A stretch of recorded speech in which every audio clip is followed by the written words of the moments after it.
Правитель Ирака, аварский лев. Мухаммад Фазиль Паша аль-Авари родился в 1851 году в Дагестане, в селении Чох в семье узденя известного оружейного мастера Давудилова. В 1861 году в 10-летнем возрасте вместе со старшей сестрой Хабибат, которая вышла замуж за старшего сына имама Шамиля Гази Мухаммада, Мухаммад Фазиль переехал в Россию.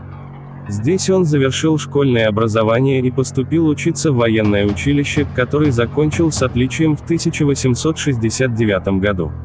Молодой офицер по личному указанию царя Александра II был зачислен в императорский полк в 1877 году. Перед началом русско-турецкой войны Мухаммад Фазиль добился отставки с русской военной службы и навсегда эмигрировал в Турцию, где продолжил службу в османской армии.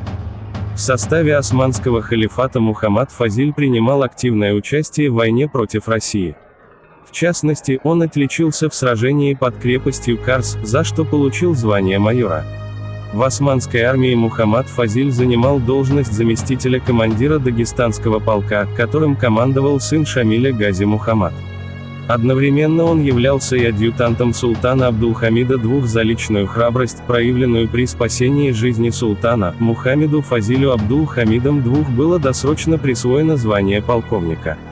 В 1882 году в результате дворцовых интриг, Мухаммад Фазиль с присвоением звания генерала был послан в Багдад командиром кавалерийской дивизии.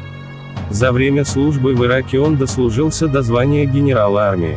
Был командующим пограничной зоной с Ираном, губернатором городов Мосул и Багдад, генерал-губернатором Ирака. Будучи правителем Ирака, Мухаммад Фазиль пользовался огромным авторитетом и уважением среди арабского населения, кочевых бедуинских племен и курдов, которые не раз предлагали Мухаммад Фазилю принять корону короля Ирака. Он каждый раз отказывался от такого предложения, оставаясь верным султану и присяге. В одном из сражений 23 февраля 1916 года в местечке Кут-эль-Амара близ Багдада Мухаммад Фазиль Паша был смертельно ранен осколком снаряда. В марте того же года приказом султана Мухаммаду Фазилю Паше аль-Авари посмертно было присвоено воинское звание маршала Османской империи.